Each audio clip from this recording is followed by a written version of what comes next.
All right, good evening. Welcome to Dose of Reality once again. Today we have someone special as our guest, but please allow me to play a small video before we start off. Just a moment here.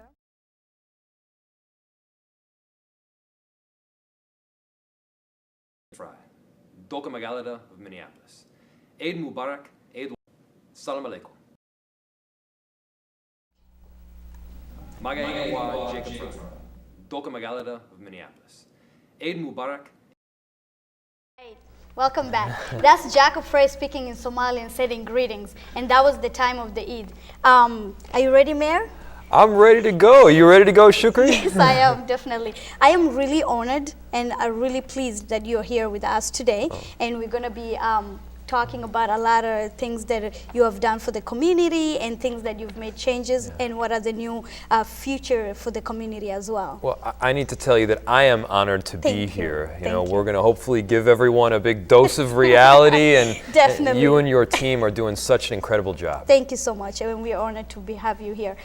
So we're going to proceed with the questions, once we're done with the questions, we'll give the audience a chance. They can ask the questions that they have in their mind beside what we have for you, okay? Great. The question that I'm going to start with is, when you first came to Minneapolis, I know you came as to run for the marathon in Twin Cities.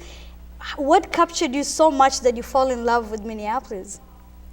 Well, as you're weaving your way through the streets of Minneapolis, what you start to recognize is that it's like a city in a park. Yeah. You've got an urban atmosphere, you have nature, you have this activist, engaged population of people that's fully capable of enacting the change they envision. And so I thought, hey, you know, I could totally live there. And you liked it. And I love it. I love it. And I got to tell you, you know, the first population that I became friends with when I moved out here was the East African and Somali population. Okay. You know, I didn't really have many friends. I didn't really have much family, but it was the now Somali. You have a lot. Now you have a lot, yeah. Because you know, with the Somali community, you don't just get one member; you get a whole lot, right? That is so true. I agree with that. The diversity is huge here, and that's why we call it Minnesota nice. That's right. Yeah. In our show here, we captured and celebrate the highlight of the Somali success and immigrants and how we give back to the community. But there's always one perception out there that the immigrant cost the government money and aren't capable of providing for themselves. How will you offset the perception, and what support can we get from your administration to these very people that are standing up just like us, who are giving back to the community? Well, I want to introduce the entire world Yes. to the exceptional Somali community that we have right here in Minneapolis. Exactly. I mean, these are not just the artists and the creative class and the Yes, entrepreneurs and CEOs of tomorrow, but of right now. Exactly. They are the artists and entrepreneurs and CEOs of today. And I see how hard the community works. I see how invested they are in making Minneapolis a better place. And Exactly. my office is invested in them right back. Thank you very much. We really appreciate that. And just like for this platform is where we present our people and show the community, like, this is the people we have in our community, how they give back and what they're doing. We have doctors, we have politicians. You can see how good course. it's going and all that stuff, just to make changes, you know, and it's a great thing that is going on. I know there has been a research also that was done by Dr. Bruce Corey, and he had mentioned where he came up with the idea of ethnic enterprise. In Minnesota, will your administration be able to support the search and the initiative of highlight the community contribution of immigrants in this community in Twin City and the state? The answer is yes, absolutely. And if you look at the research coming from Dr. Bruce Corey, one of the things that he found out was that there was $1.6 billion in income coming out of our African immigrant community. There was about $281 million worth of products, African goods and products that were sold here in Minnesota. And so, you know, not only is it the right thing to do because we want to be an inclusive society here in Minneapolis, but it's also financially really smart. And so what Dr. Bruce Corey has shown is that we should be a community that embraces and welcomes everybody regardless of who you are. Exactly, for making changes That's right. and giving back to the community as well. What are your major priorities for Minnesota so far? Well, we have a number of priorities, but there's kind of three big ones. Yes. The first priority for my administration in our opening year was affordable housing.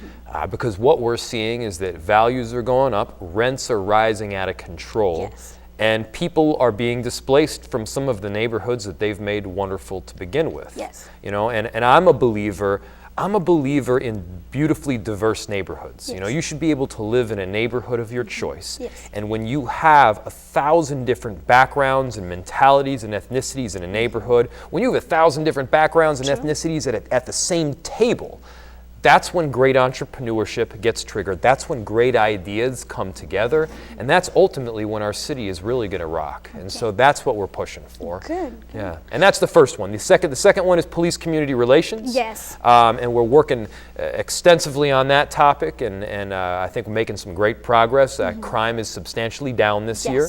And we've also done some wonderful work around body cameras, making sure that our officers have the body cameras turned on. Okay. And then the final piece is economic inclusion. And I've worked with Councilmember Abdiwar Sami to help create the Cedar Riverside Opportunity Center. Great. And we're going to be expanding on it. Amazing. That's good news, guys.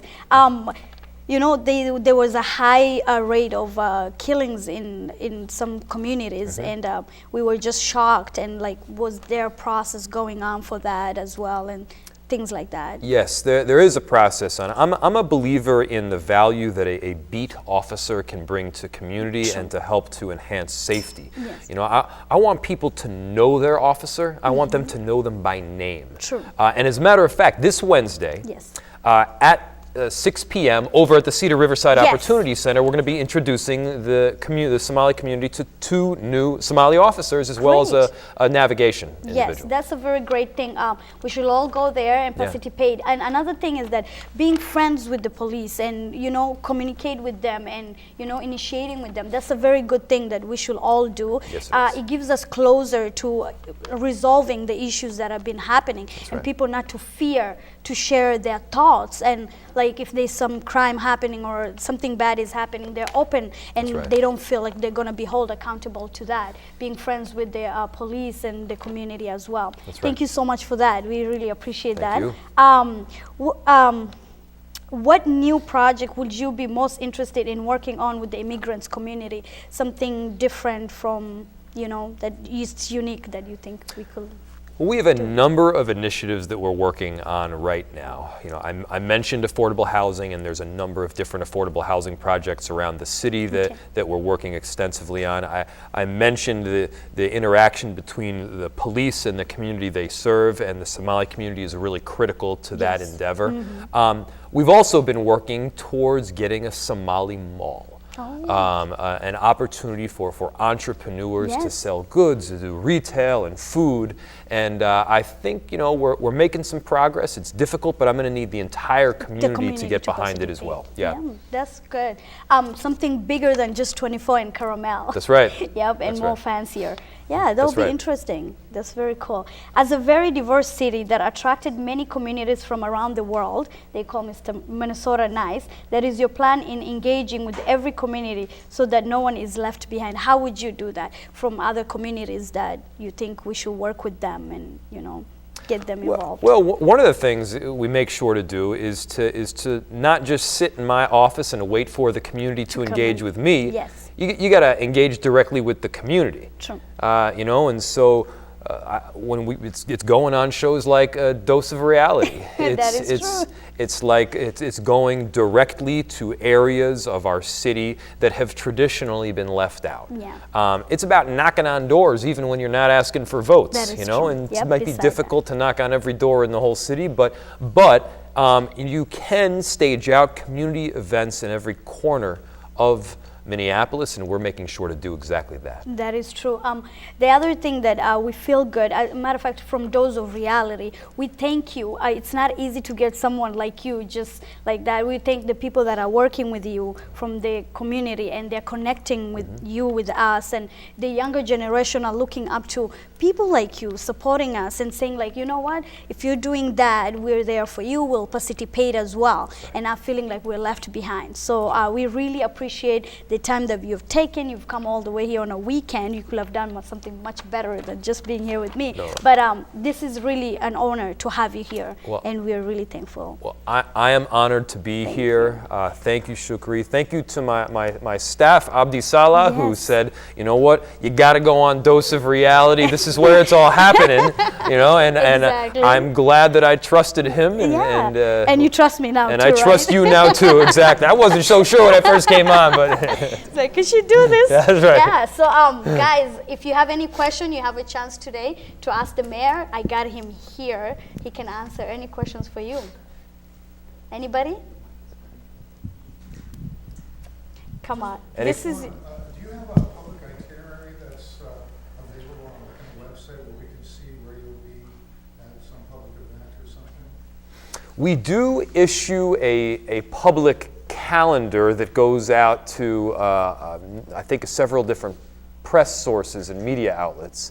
I'm not sure if it's listed on our website, but I mean, if you're interested as to where we're going in the next week, we can certainly get you that. Be able to Yeah, plan on an event if you're there and we want to support something that's going on in for sure. I think that's a great idea. the community or something else. Yeah. It's nice to just have it so I can just, oh, okay. Yep. Just talk to Jacob here. Absolutely. Absolutely. Thank you. Yeah, he's a great community leader that makes a lot of events, and he does a lot of different. So that'll be a good connection, I think so that's a people good can idea. get to know you better and come around you. Yeah. Anybody else? We have a microphone. Yes. Does it has to be a question or a compliment? Anything. It's I'll take compliments. Okay, my name is Destai Crawford. I'm from Ethiopia. I'm also a producer here, MTN. It's just an amazing place to be. My admiration for the Somali people is more than I can tell you. I'm from Ethiopia originally. I just You watch Romo? them flourishing, working. I also work for the language bank, interpreting. The owner is from Somali. It's just amazing to be around the people of Somali. A workplace is just amazing. So it's a compliment. The question may be, how are you going to make other people to be hardworking like the Somali people in Minneapolis? Are you That's a tough question. are you a Romo? Oro, akam gipta faea. Galatome. Yeah, Galatuma. Yeah, I'm Oromo. I also speak Amharic. Oh. I'm very honored to meet you. This is my first time. Thank you for Dose of Beauty for giving us this opportunity Thank you. to meet the mayor. Thank you so Galatum. much. Thank you. Thank you. Going over the, before I have somebody else talk, going over the question you mentioned about how can I make, be like the Somali community, how hardworking they are. You know, I think this goes for everyone in this world, including the immigrants. It's what you put yourself out there and what you're capable to do. And I think the immigrants have done such a huge difference from the past of the lifestyle that they went through to what they have been doing here. It's totally amazing. And I know there's other immigrants in the community that are doing the same thing, but we just have to recognize them and give them the chance for this platform, which it was made for all the immigrants, to right. come and represent themselves. So I believe everyone is a hardworking, individual in this country, especially all the immigrants. So thank you so much for that question. But everyone is hardworking. Thank you. Thank you. Somebody else? Yeah, Mr. Mayor, thank you very much for coming out Matzah. to chat with the community. Can you give us a little background of what you're doing in terms of immigration and what's happening in Washington?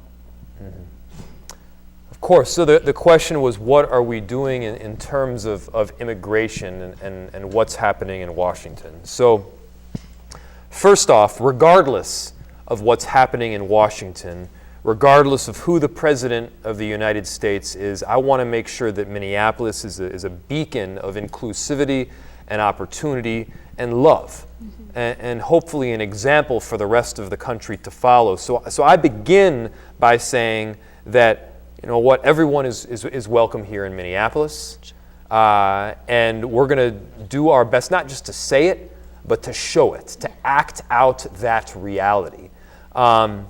And secondly, when our immigrant community is being attacked, we don't stand by, we stand up for them.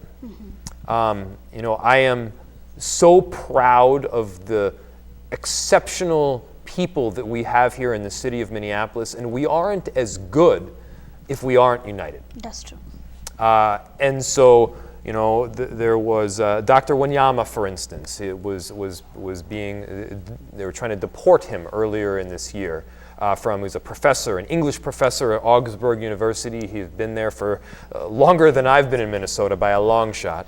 And we need to make sure that we're speaking up and standing out and saying, this is exactly the kind of person that we want here in our country and in our city. But we're also doing other work as well to make sure that the rights of immigrants are protected, whether that's translation or that's Know Your Rights placards that we're putting up in all of our Minneapolis police officers' cars. There's a whole lot of work that's happening right now, but I don't see a ceiling for our immigrant community. The potential is limitless. And if we're all on the same page, working together, arm in arm, facing the world, then I think we can do some exceptional things. Yes, we can. Yeah. We can stop the divide. Yes. Yes, anybody else? Yes. So this is the first I'm hearing about a new Somali mall being developed, which is exciting. When will it be open, and what is the vision for this mall? So the question was to the mall. Yes. I wish I could give you a date, and I cannot. I wish I could give you a time frame, and I cannot. One of the first big pieces, obviously, of having a mall is having the property, is to have the location, is to have it built out, and we're in the process right now of getting the sort of human and mental infrastructure set up so that we can make it happen. I can't give you a date yet, but I can tell you that we're working on it, and hopefully we can give you a little bit more information in the coming year or two. Great. Okay. Thank Yeah. you. Yep. We have somebody else here? I'm loving this. Yeah, it's Everyone good. is so energetic.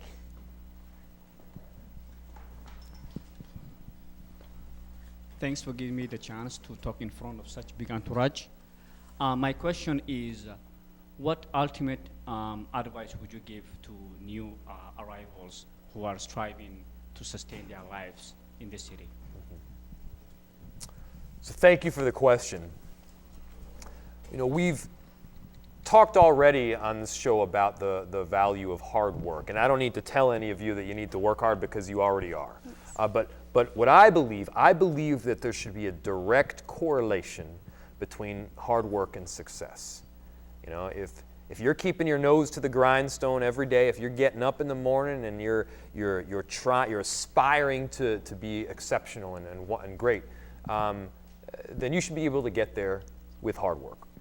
I'd also say to stay engaged. This is a city where access, whether it's public to public officials or to CEOs or to business people or whatever it is that you aspire to be, access is high. There are many other cities throughout the country where you often think to yourself, unless your father or mother is a big shot lobbyist or a congressperson or a CEO, then you can't possibly have an impact on society. Here it's different. Here, no matter who you are or what side of the tracks you grew up on or where you're from, by the way, I'm not from here either, you can have an impact. And I think that's what it starts with. It starts with the belief.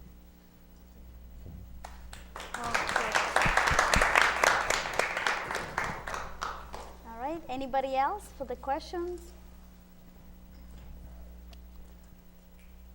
Yes. Somebody has a question there? Thank you, Mr. Mayor. My question was a little bit, and you may have touched on this, the housing priority that you have in Minneapolis. Could you touch a little bit, because there's a lot of community members that hear about housing priority that you have in your administration and will want to know, is that in the long run, how does it benefit, much a little bit about that priority that you have in your administration. Thank you. So the question was about housing and how is it that you'll see the tangible and real benefit. Yes. So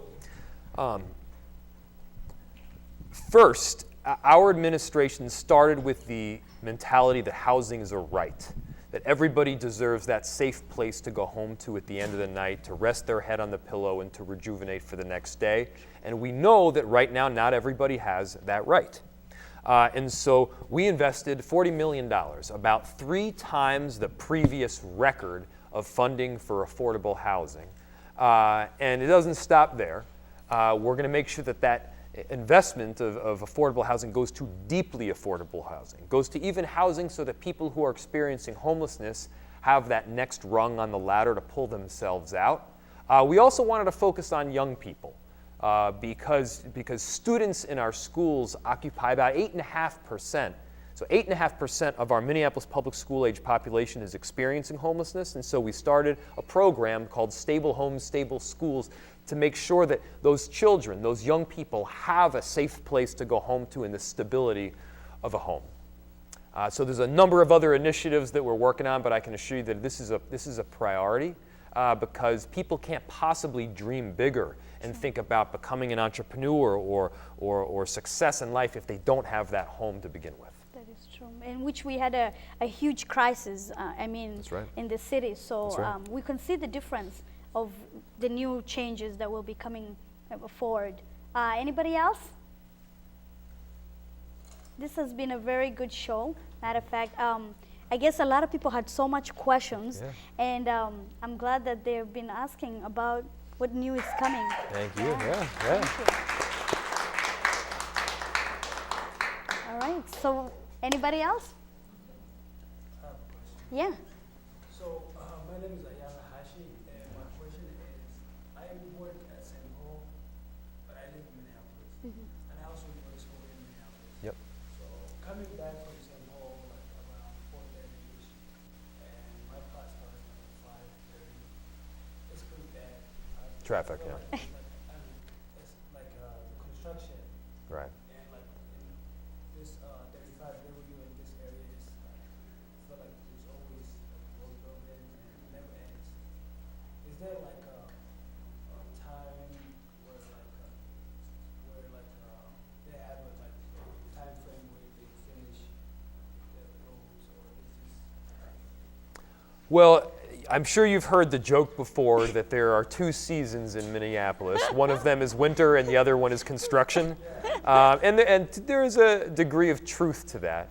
And so a lot of the roads that are presently under construction, I mean, it needed to happen, not just for purpose of the road, but underneath that road are pipes and our sewer system and everything that makes sure that, you know, like when you turn the nozzle on the faucet, that water comes out of it. And so these are just really core infrastructure things that needed to be taken care of. And the goal, of course, is to stagger them. So you do this road at one time, you do another road at another time. And I think some degree of construction will be a constant. But as we build out our public transportation system, as we make sure that people can ride bus rapid transit and light rail, then suddenly we've got a transportation system and a cornucopia of different options, so it's not just getting in your car and waiting in a big traffic jam. All right. So maybe we're all gonna just stick around with that. That's right, yeah. Traffic thing. We really appreciate you being here once again, and we thank you so much. And I am so glad that everybody got the time to went ahead and share their questions and you answering them for them. But what will be the last message you would like to send out? Well, the first message, Shukri, I'd like to send out is make sure you're watching Dose of Reality. You have an exceptional show right here. Thank you. Thank you so much. Thank you. And you know, secondly, I'll tell the story, and I've told this story often. So this is when I was growing up. I was a very serious distance runner, and I think I was like 10 or 11 years old at the time, and I was going for a run. And as I was running, I saw this tall, dark, lanky figure coming towards me. You know who it was? It was Abdi Bile. Oh. Abdi Bile went down to George Mason University, just down the road from where I grew up, and I turned around and I started running with him. And I was so excited to be running with a world champion, a hero of mine, that I was like 1 or 2 steps ahead of him, just excited. And he, he puts his hand on my shoulder and he says, son, it is not important how fast you go. It is only important that you go with purpose. That's true. And that is something that I've lived by. It's a saying that I think we all should internalize. That is true. And I am just so proud to be here today. So thank you so much. Mahat Senate. And thank you. I mean, we couldn't have done this without MTN as well. That's right. And Keith training all of us and giving us a chance That's to right. be this good at everything, you know what I mean? Yeah. So thanks to that, and thanks to you participating in everything. So thank you guys, and Thank you, MTN. Yeah. Yeah, thank you.